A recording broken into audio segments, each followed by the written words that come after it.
आज आपण व्याकरण बघूया, ग्रामर. प्रथम शब्द. सुरुवातीला शब्द म्हणजे काय? अक्षरांचा अर्थपूर्ण समूह म्हणजे शब्द होय. शब्द का अर्थ होता है कि अक्षरांचा अर्थपूर्ण समूह म्हणजे शब्द. अक्षरों से शब्द तैयार होता है. और अक्षर कैसे तैयार होता है? स्वर प्लस व्यंजन इज इक्वल टू अक्षर म्हणजे बाराखडी. अक्षरांचा अर्थपूर्ण समूह म्हणजे शब्द होय. नंबर 2, वाक्य. देखो, शब्द और वाक्य जब अच्छे लिखते हैं, बोलते हैं, तो सुनने और लिखने में भी अच्छा लगता है. अर्थपूर्ण वाक्य कैसे तैयार होता है? शब्द के जैसे हम वाक्य देखेंगे. शब्दांचा अर्थपूर्ण समूह म्हणजे शब्द होय. शब्दांचा अर्थपूर्ण समूह म्हणजे वाक्य होय. वाक्य होय. वाक्य का हमने अर्थ देखा कि वाक्य कैसे तैयार होता है. अभी हम देखेंगे वाक्यांचे प्रकार. वाक्यांचे प्रकार. नंबर 1, विधानार्थी वाक्य. नंबर 2, प्रश्नार्थी वाक्य. नंबर 3, मराठी में बोलते हैं आज्ञार्थी वाक्य, हिंदी में आज्ञार्थी वाक्य. 4, उद्गारवाचक वाक्य. उद्गारवाचक या उद्गारार्थी वाक्य. वापस एक बार देखेंगे वाक्यांचे प्रकार. विधानार्थी वाक्य, प्रश्नार्थी वाक्य, आज्ञार्थी वाक्य, उद्गारवाचक वाक्य. नंबर 5 है होकारार्थी वाक्य. और नंबर 6, नकारार्थी वाक्य. हर वाक्य में हाँ या ना आता है, यस और नो. ऐसे वाक्य में 2 प्रकार होते ही है. एक विधानार्थी वाक्य, नंबर 2 प्रश्नार्थी वाक्य, नंबर 3 आज्ञार्थी वाक्य, नंबर 4 उद्गारवाचक वाक्य, नंबर 5 होकारार्थी वाक्य, नंबर 6 नकारार्थी वाक्य. अभी हम शुरू से देखते हैं. नंबर 1, विधानार्थी वाक्य. नंबर 1, विधानार्थी वाक्य. इसमें एक, माझं नाव राम आहे. अभी हमने एक सिंपल वाक्य लिखा है, माझं नाव राम आहे. मेरा नाम राम है. अगर इस वाक्य में सवाल नहीं है, इस वाक्य में ऑर्डर रिक्वेस्ट नहीं है, और इस वाक्य में कोई उद्गार नहीं है, इसीलिए ये सिंपल केवल वाक्य बना. अभी दूसरा और एक वाक्य रहता हूँ. रामचे जेवण झाले. रामचे जेवण झाले. ना इस वाक्य में भी हमें कोई भी सवाल नहीं है, उद्गार नहीं है, आज्ञा नहीं है, इसीलिए विधानार्थी वाक्य होता है. नंबर 3, आई बाबा घरी आले. आई बाबा घरी आले. अभी ये वाक्य भी क्या हो गया? विधानार्थी हुआ. नंबर 2 लेते हैं. अभी नंबर 2 आहे प्रश्नार्थी वाक्य. प्रश्नार्थी वाक्य. आता प्रश्नार्थी वाक्य में एक लेते, रामचे जेवण झाले का. अभी देखो हमने ये सवाल तैयार किया, रामचे जेवण झाले का, राम का खाना हुआ क्या, सवाल है. नंबर 2, गौरीचे अक्षर सुंदर नाही का. देखो इसमें सवाल ऐसा क्या है कि गौरी का अक्षर सुंदर नहीं है क्या. नंबर 3, रामचा अभ्यास झाला का. अभी देखो हर एक में वाक्य में यहाँ सवाल पूछा हुआ है, तो ये प्रश्नार्थी वाक्य हुआ. नंबर 3 है आज्ञार्थी वाक्य. आज्ञार्थी वाक्य. आता आज्ञार्थी वाक्य में कौन कौन से प्रकार, कैसे कैसे वाक्य पूछे जा सकते हैं, जिसमें आदेश है, जिसमें उपदेश है, जिसमें प्रार्थना है, जिसमें सूचना है, मतलब ऑर्डर है, ये सब आज्ञा में वाक्य होते हैं. तो इसमें नंबर 1 लेते हैं, मुलांनो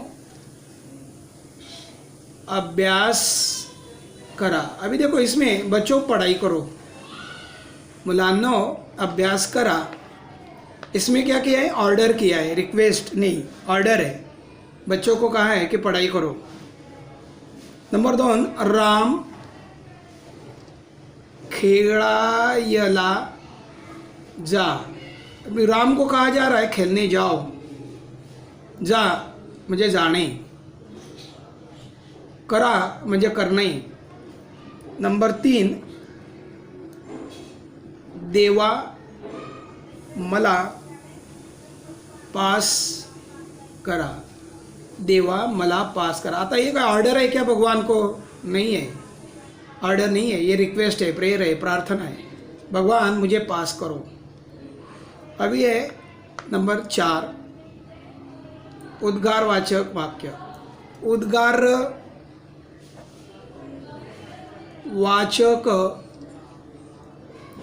वाक्य. उद्गारवाचक वाक्य चौथा प्रकार हम ले रहे हैं. इस उद्गारवाचक वाक्य में नंबर 1 लेते हैं. उद्गाराच्या वाक्य में, अरे वा, झाडाला सुंदर फुले लागलीत. सुंदर फुले लागलीत. नंबर 2, म्हणजे झाड़ को अच्छे सुंदर फूल लगे हैं. अरे वाह, ये जो है अरे वाह, ये केवल प्रयोगी शब्द है. तो उद्गारवाचक वाक्य का डेफिनेशन क्या है कि जिस वाक्य में केवल प्रयोगी शब्द का वापर किया जाता है उस वाक्य को उद्गार कहते हैं, उद्गारवाचक कहते हैं. केवल प्रयोगी शब्द का प्रयोग जिसमें होता है, केवल प्रयोगी शब्द का, वो उद्गारार्थी ऑटोमेटिकली बन जाता है. नंबर 2, किती. देखो किती ये शब्द है ना, केवल प्रयोगी है. किती, किती मोठ्याने ओरडतो हा. किती मोठ्याने ओरडतो हा. देखो बेटा, किती मोठ्याने ओरडतो हा, यहाँ पे कॉमा दीजिए और यहाँ पे उद्गारवाचक मार दीजिए. तो ये केवल प्रयोगी शब्द का वापर किया, इसीलिए ये वाक्य उद्गारवाचक होता है. नंबर 3, बापरे. बापरे किती. बापरे किती आंबे लागलेत झाडाला. बापरे किती आंबे लागलेत झाडाला. तो बाप रे ये केवल प्रयोगी शब्द है। अभी देखो हमने पहले विधानार्थी वाक्य देखा, नंबर 2 प्रश्नार्थी देखा, नंबर 3 आज्ञार्थी देखा, नंबर 4 उद्गारार्थी देखा। अभी उसके बाद होकारार्थी वाक्य, होकारार्थी वाक्य। आता होकारार्थी वाक्य में सब विधानार्थी वाक्य एस में आते हैं, होकार में आते हैं, होकार और नकार, एस और नो। नंबर 1 होकारार्थी वाक्य में, आता होकारार्थी वाक्य को मराठी में ऐसे भी कहते हैं की वाक्यात जेव्हा क्रियेचा होकार दिसून येतो, म्हणजे वाक्य में जो क्रिया होती है उसका होकार दिखाई देता है तो वो वाक्य होकारार्थी बनता है। नंबर 1 गवत वाऱ्यावर हलते, गवत वाऱ्यावर हालते। अभी झूमता है, हवा में घास क्या है, झूमता है। गवत म्हणजे ग्रास, वाऱ्यावर हालते, होकारार्थी वाक्य। नंबर 2 रमाने काकांना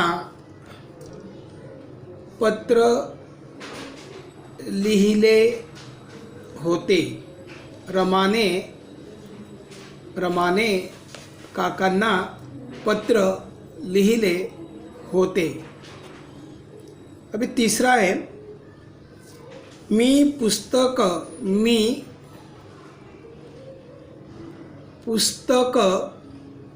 वाचले। तो इस क्रियापद से आपको पता चलता है कि सब होकारार्थी वाक्य है। जिस वाक्य में क्रिया होकारार्थ होती है तो वाक्य होकारार्थी होता है। उसके बाद हम जाते हैं नकारार्थी वाक्य, नकारार्थी वाक्य। नकारार्थी वाक्य में नकारार्थ क्रियापद आता है।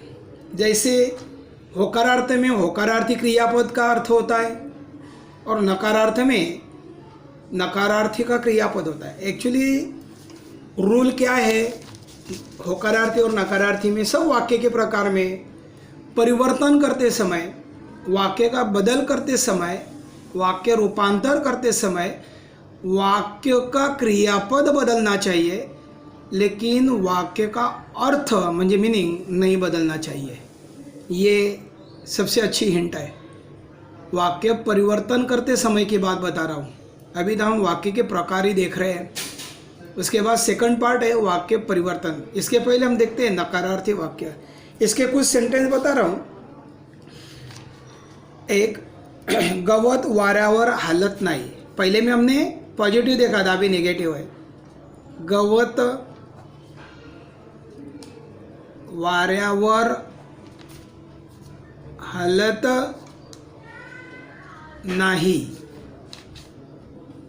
हमने क्या किया था, पहले में हालते ऐसे लिखा था, मुझे होकारार्थ लिखा था। हालत नहीं, क्रियापद नहीं आ गया तो ये नकारार्थ हो गया। रमाने, पहले वाक्य लिखा था होकारार्थी, रमाने काकांना पत्र लिहिले। अभी हम लिखेंगे रमाने काकांना पत्र लिहिले नाही, लिहिले नाही। रमाने, देखो रमाने काकांना पत्र लिहिले नाही। अभी इसमें नकारार्थ क्रियापद दिया है, देखो। तीसरा है मी पुस्तक वाचले, पुस्तक वाचले, मैंने किताब पढ़ी। मी पुस्तक वाचले। अब इसमें क्या लिखना पड़ेगा फिर, क्रियापद नाही, तब ये नकारार्थ हो जाएगा। मी पुस्तक वाचले तक ये होकारार्थ है, नहीं लिख दिया कि नकारार्थी वाक्य हो जाता है। देखो एकदम सिंपल है। वाक्य बनता है तब वो अर्थपूर्ण बनना चाहिए, शब्दों का प्रयोग बराबर होना चाहिए। क्रियापद बराबर होना चाहिए। और आपको पता भी है हिंदी में, इंग्लिश में, मराठी में क्रियापद का अर्थ क्या होता है, डेफिनेशन क्या है कि जो वाक्य का अर्थ पूरा करता है, मीनिंग पूरा करता है, उसे ही क्रियापद कहते हैं बच्चों। इसके बाद हम देखेंगे सेकंड पार्ट, वाक्य रूपांतर नंबर 2। ये सेकंड पार्ट हो गया बेटा। पहला है वाक्य ओळखा। अभी हमें नए पोर्शन में ऐसा दिया है मराठी में, मुझे हिंदी और इंग्लिश का पता नहीं, लेकिन मैं मराठी का आपको बोर्ड के रूल में ही समझाऊंगा बेटा कि बोर्ड का नए पोर्शन में क्या दिया है। वाक्य ओळखा 2 मार्क का है। बोर्ड का भी रूल हिंट देखो बेटा, पैटर्न कैसा है। वाक्य ओळखा 2 मार्क का आएगा, वाक्य रूपांतर करा ये 2 मार्क का आएगा। तो वाक्य परिवर्तन म्हणजे वाक्य रूपांतर, वाक्य रूपांतर मतलब परिवर्तन।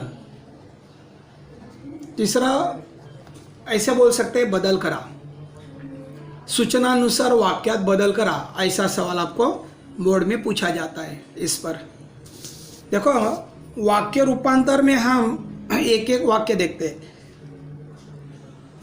राहुल खूप चांगला खेळाडू आहे। राहुल चांगला खिलाड़ू है। अभी इस वाक्य को हमें, ये वाक्य हम पहचानेंगे तो उसको हम विधानार्थी कहेंगे, विधानार्थी वाक्य। ओके, राहुल खूब चांगला खिलाड़ू है, इसमें कोई सवाल नहीं, उद्गार नहीं है, तो ये वाक्य हो गया विधानार्थी। अभी इसको हम प्रश्नार्थी करेंगे। अभी इस वाक्य को प्रश्नार्थी करते हैं, यह है विधानार्थी वाक्य। अभी इसको पेपर में पूछा जाएगा प्रश्नार्थी करा, ऐसी सूचना देंगे तो उसको प्रश्नार्थी कैसे करना है देखो। राहुल खूप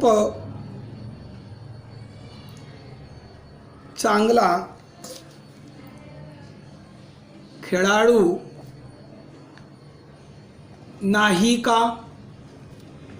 देखो पहले ऊपर देखो सवाल, राहुल खूप चांगला खिलाड़ू है,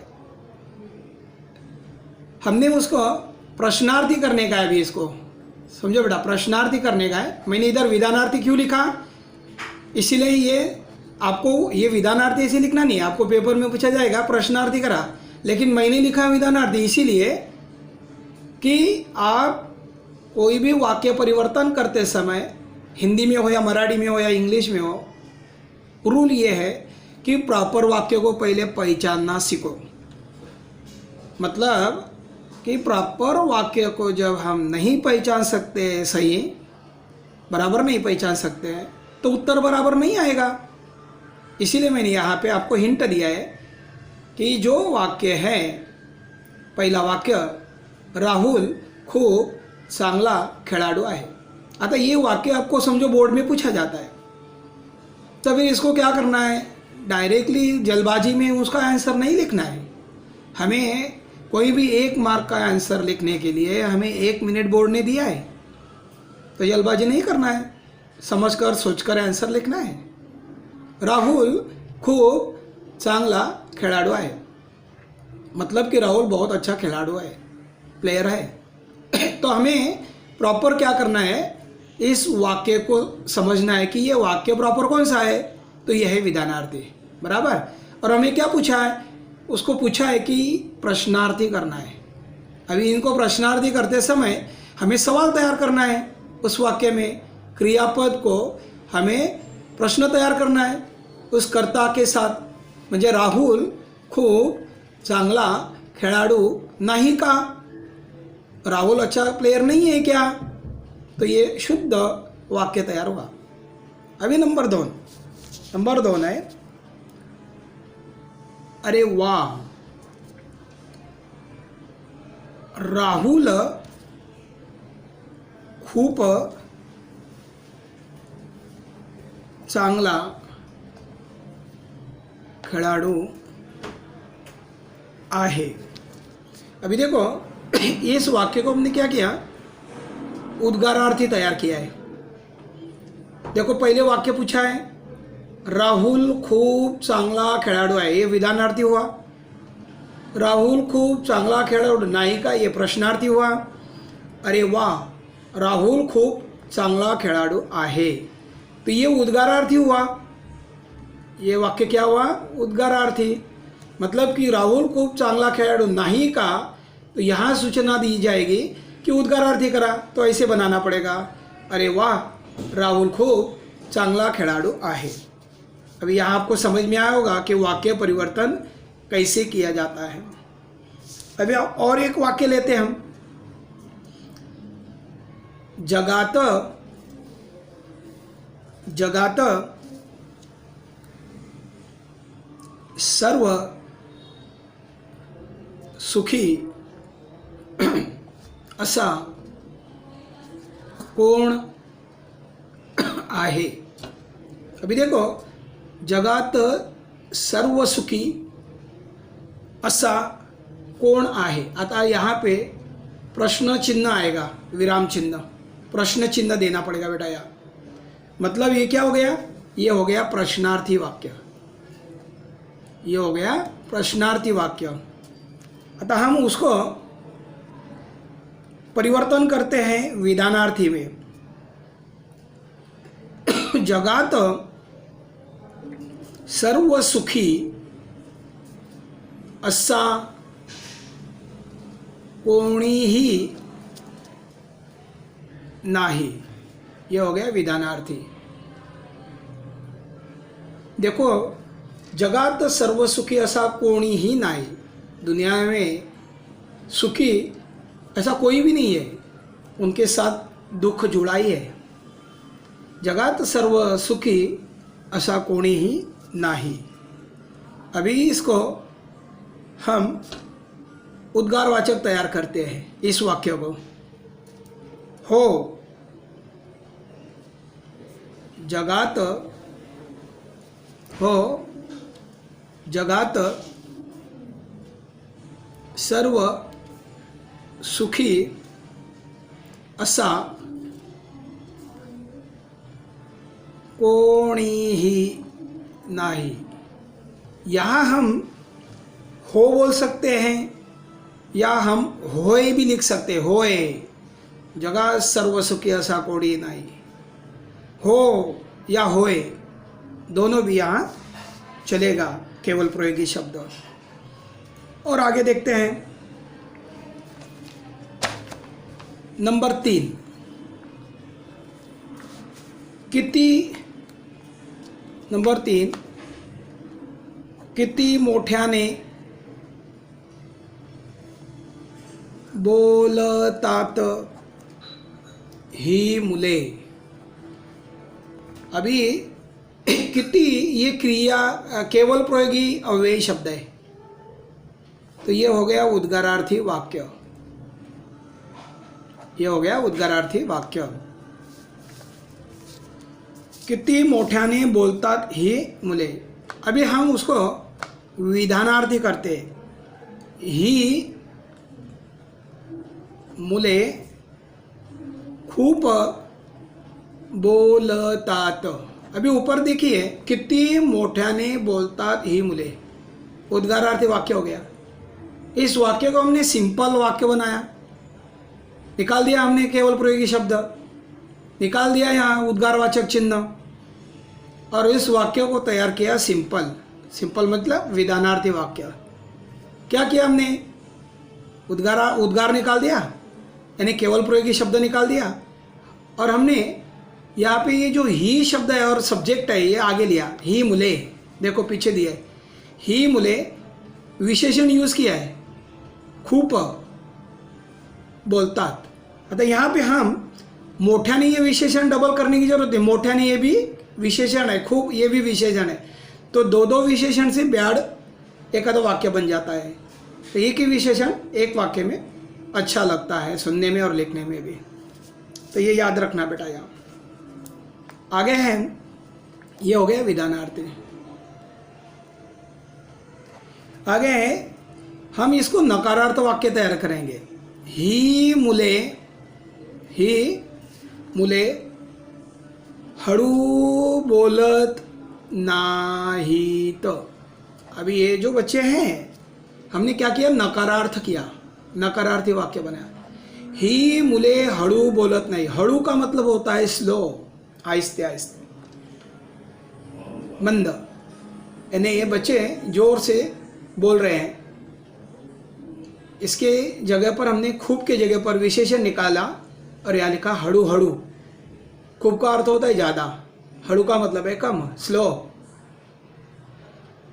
ही मुले हळू बोलत नाही तो नकारार्थ हो गया। और इस वाक्य को हम प्रश्नार्थी तैयार करते हैं। ही मुले,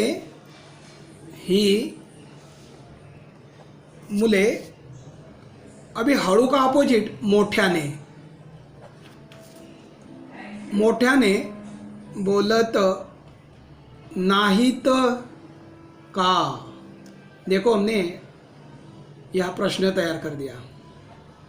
ही मुले मोठ्याने बोलत नाहीत का, यानी ये बच्चे जोर से नहीं बोल सकते हैं क्या, ऐसा यहाँ सवाल तैयार किया।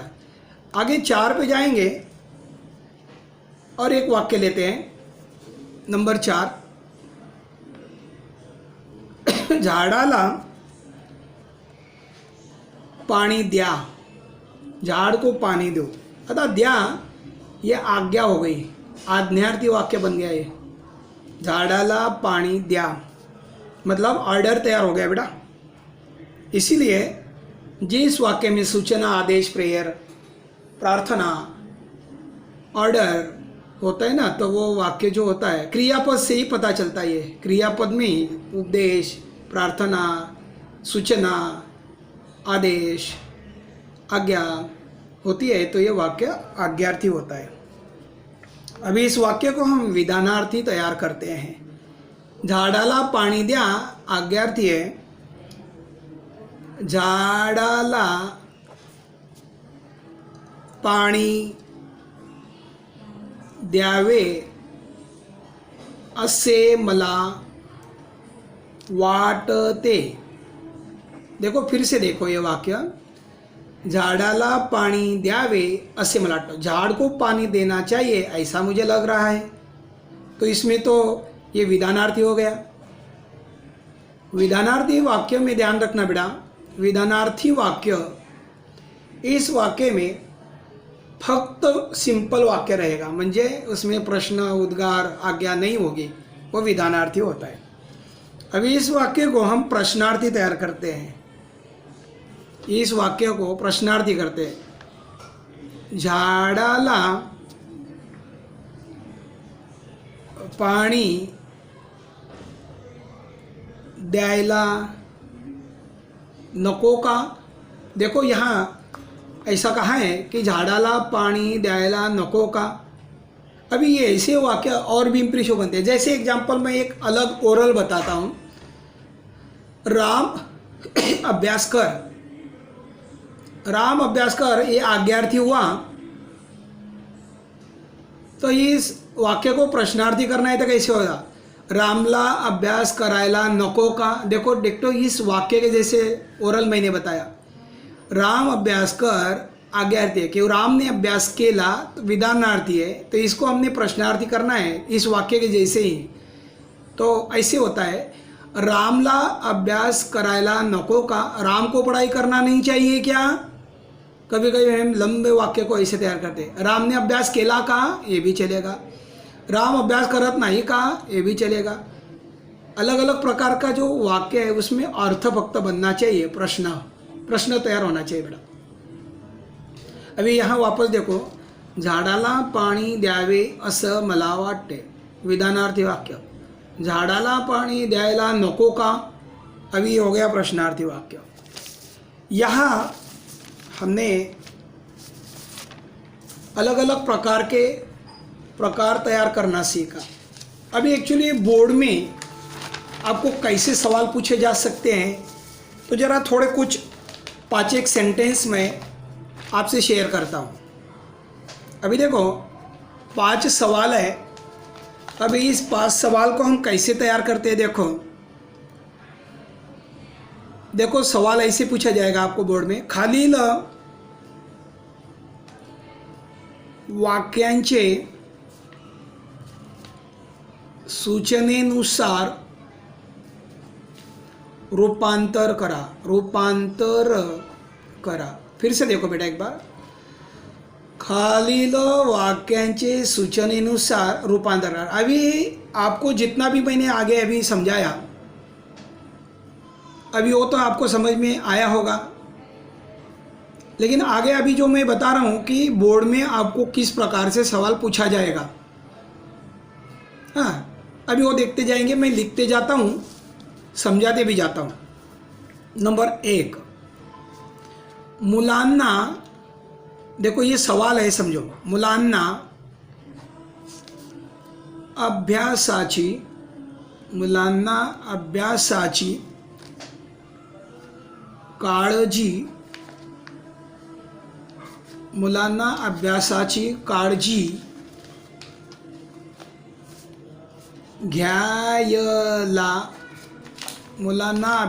काळजी घ्यायला हवी। लंबा है वाक्य थोड़ा, इसको हमें नकारार्थी करने के लिए कहा है, नकारार्थी करा। अभी ये वाक्य वापस देखेंगे एक बार। मुलांना अभ्यासाची काळजी घ्यायला हवी, बच्चों को पढ़ाई की चिंता करनी चाहिए। हवी म्हणजे करनी चाहिए, समझो बेटा। अभी इसको ना हमें देखना है, नकारार्थी पूछा, इसका मतलब वाक्य जो दिया है वो होकारार्थी होता है, ये भी ध्यान रखना है बेटा। तो हमें उसका आंसर ऐसे लिखना है, मुले, देखो यहाँ पे प्रत्यय था ना, ये निकल जाएगा। मुले अभ्यासाबाबत, देखो बेटा हमें वाक्य परिवर्तन देखते समय प्रत्यय समझना भी बहुत जरूरी है। हमने 9 में पढ़ा है प्रत्यय, विभक्ति प्रत्यय, प्रथमा, द्वितीया, तृतीया, चतुर्थी, पंचमी, षष्ठी, सप्तमी, संबोधन। प्रत्यय के बगैर कोई भी वाक्य रचना तैयार नहीं होती है, ये याद रखना बेटा। इसीलिए हमने पहले विभक्ति प्रत्यय सीखे हैं, सामान्य रूप सीखा है। ग्रामर का पहला बेसिक है प्रत्यय समझना। प्रथमा में डैश डैश, द्वितीया में सलाते सलानाते, तृतीया में नेशी निशी, चतुर्थी में तुम्हें पता होगा 2 and 4 इक्वल सलाते सलानाते, पंचमी उन हुन, षष्ठी चेचाची चाचीचे, और संबोधन नो और हो। ये टेबल है बेटा। ये अभी मैंने देखो बीच में आपको ओरल करवाया है कि ये टेबल समझ में आता है तो ये मालूम पड़ेगा कि मुलान्ना के जगह पर मुले कैसे आएगा, क्योंकि वाक्य तैयार करते समय हमें कभी कभी प्रत्यय की ज़रूरत नहीं होती है। सब्जेक्ट को प्रत्यय की ज़रूरत होती है नहीं होती है वो वाक्य के ऊपर डिपेंड करता है। फिर यहाँ देखो, मुले अभ्यासाबाबत बेफिकीर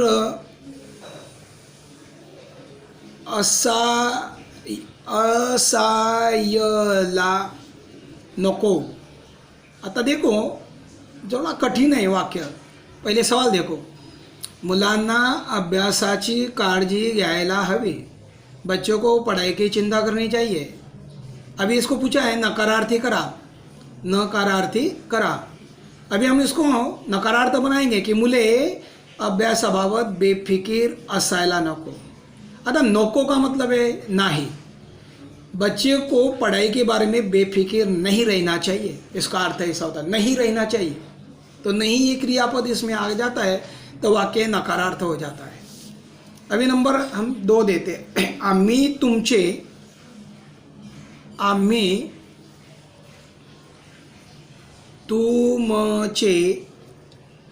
उपकार कसे विसरू। देखो वापस देखो, आम्ही यानी हम, तुमचे आपके, उपकार कैसे भूलेंगे, कसे विसरणार। आम्ही तुमचे उपकार कसे विसरू, हम आपके उपकार कैसे भूलेंगे। पहले मीनिंग समझ में आना चाहिए वाक्य का, तभी हम परिवर्तन सही कर सकते हैं। फिर उसका आंसर हम ऐसे लिखेंगे, आम्ही, अभी देखो, आम्ही तुमचे उपकार कसे विसरणार नाही, मतलब कसे विसरू, ऐसा दिया है। तो आम्ही तुमचे उपकार विसरणार नाही। अभी इसको हमने क्या करना है, होकारार्थी। ये कसे विसरू, ये प्रश्नार्थक मुझे नकारार्थक आता है। प्रश्नार्थक है, समझो ये। अभी उनको हमें विधानार्थी करने का है। हाँ, ये वाक्य को हमें क्या करना है, विधानार्थी। आम्ही तुमचे क्वेश्चन मार दिया है ना, तो ये प्रश्नार्थी है। तो इसको हम लिखेंगे, आम्ही तुमचे उपकार विसरणार नाही, विसरणार नाही। हर एक वाक्य देखना है बेटा, विराम चिन्ह देखना है, उद्गारवाचक मार्ग, प्रश्न चिन्ह, ये इससे आंसर पता चल जाता है कि ये उद्गारार्थी है, ये प्रश्नार्थी है। आम्ही तुमचे उपकार कसे विसरू, प्रश्न मार्ग, यानी हमें पूछा है, विधानार्थी करना है। आम्ही तुमचे उपकार विसरणार नाही, फुल स्टॉप देना। अभी हम तीसरा वाक्य लेते हैं, 1000 रुपये, 1000 म्हणजे 1000, 1000 रुपये ही छोटी रक्कम, क पे क जोड़ना बेटा, रक्कम नाही। 1000 रुपये ही छोटी रक्कम नाही। होकारार्थी करा, होकारार्थी करा। आता इसको ना हमें होकारार्थी बनाने का है। ये तो नाही बोला तो क्रियापद से पता चलता है ये नकारार्थी है। मैं इस वाक्य को हमें होकारार्थी बनाना है। होकारार्थी बनाने के लिए हमें क्या करना है, फिर लिखिए, इस वाक्य को लिखिए कि 1000 रुपये ही मोठी रक्कम आहे। हमने क्या किया, होकारार्थ किया। 1000 रुपये ही मोठी रक्कम आहे, बराबर। फिर इसके बाद हम एक और चौथा वाक्य लेते हैं, मदत करणे ही वाईट कल्पना नाही। मदद करना ये कोई बुरी बात नहीं है। आप देख रहे हैं आज कितने भूखे प्यासे लोगों को आज लोग अन्न बांट रहे हैं बेटा, मदद कर रहे हैं, पुण्य का काम कर रहे हैं। मैं ये कल्पना बुरी तो नहीं है, मदद करने ही वाइट कल्पना नहीं। अभी इनको हमने होकारार्थ करने का है, होकारार्थी वाक्य। इस वाक्य को हमें होकारार्थी बनाने का है। कैसे बनेगा ये, मदत, मदत करणे ही चांगली, पॉजिटिव बनाइए, चांगली कल्पना आहे। वापस देखते एक बार, मदत करणे ही वाईट, वाईट म्हणजे बुरी, वाईट का अर्थ होता है बुरा, वाईट कल्पना नहीं है, बुरी कल्पना नहीं है। मदद करणे ही, उसका अपोजिट यूज़ करो। होकारार्थ नकारार्थ में एक विरुद्धार्थी शब्द होता है, उसको ढूंढो बराबर। जैसे इधर वाइट है तो उसका अपोजिट है चांगला, तो उसका ना ऑटोमेटिकली आंसर पॉजिटिव आएगा। वाइट का अपोजिट चांगला है, चांगला बोलो तो पॉजिटिव आंसर हो गया। मदत करणे ही चांगली कल्पना आहे, फुल स्टॉप दीजिए, वाक्य पूरा होता है तो विराम चिन्ह का वापर बराबर करो, शुद्ध वाक्य बनता है। नंबर 5, मुलांनी मदत स्वीकारली। अभी देखो बेटा, यहाँ आपने जरा अलग वाक्य बनाया। यहाँ वाक्य ऐसे बनाया कि बच्चों ने मदद को स्वीकार लिया। स्वीकारा मतलब ये हो गया होकारार्थ। मैं इसको हमें नकारार्थी करने का है। होकारार्थी जब वाक्य है तो आपको नकारार्थी ही पूछा जाएगा बेटा, और कोई अलग तो नहीं। सूचना ब्रैकेट में दी है, हर एक वाक्य के सूचना ऐसे ब्रैकेट में दी जाती है बोर्ड में, और ऊपर दिया है ऊपर दिया है देखो, खालील वाक्यांचे, देखो खालील वाक्यांचे सूचनेनुसार, सूचना ऑर्डर, सूचना के अनुसार हमें परिवर्तन करना है।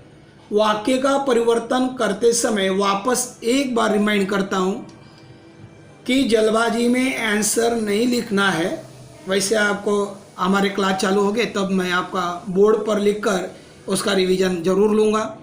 कोई भी डिफ़िकल्टी रहेगी तो आप थोड़ा सा दिल में रखो। बहुत सारा मैं तो अच्छी तरह से डिटेल में बता रहा हूँ, लेकिन फिर भी हमारे पीरियड चालू होंगे तब हम आमने सामने लड़ाई करेंगे, पूछेंगे एक दूसरे को सवाल, मैं आंसर दूंगा, आप सवाल करोगे, मैं भी सवाल पूछूंगा, आपको आंसर देना होगा।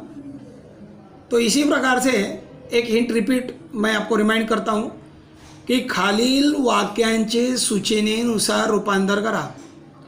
मतलब कि मैंने ये आपको पहले बताया कुछ मिनट पहले कि जब आपको सवाल बोर्ड में पूछा जाता है या आपके क्लास में किसी टेस्ट में पूछा जाता है या मैं आपको पूछूंगा, तो आपको प्रॉपर वाक्य को पहिले पहचाना। जैसे की मुलांना अभ्यासाची काळजी घ्यायला हवी, मतलब ये जो वाक्य है इसको हमें प्रॉपर समझना है, पहचानना है, तभी उसका आंसर लिखने का प्रयास करना है। यानी कि आपको एक आंसर, एक वाक्य, एक मार्क का लिखने के लिए बोर्ड ने 1 मिनट दिया, ऐसे मैंने पहले भी कहा है। तो जल्दबाजी तो करना नहीं है, जल्दबाजी में कभी भी ग्रामर का आंसर सही नहीं जाएगा। मतलब कि प्रॉपर वाक्य को पहचानो, पहचानने के बाद उसका अर्थ अच्छी तरह से समझो, क्रियापद समझो, उसका अर्थ समझने के बाद ही आप उसका परिवर्तन सही लिख सकते हैं। ये हिंट है बेटा। इसलिए 5वां वाक्य हमने देखा भी, मुलांनी मदत स्वीकारली, बच्चों ने मदत को स्वीकारा, नकारार्थी वाक्य। अभी इस वाक्य को नकारार्थी तैयार करना है तो हम कैसे करेंगे, अच्छी तरह से देखो कि मुलांनी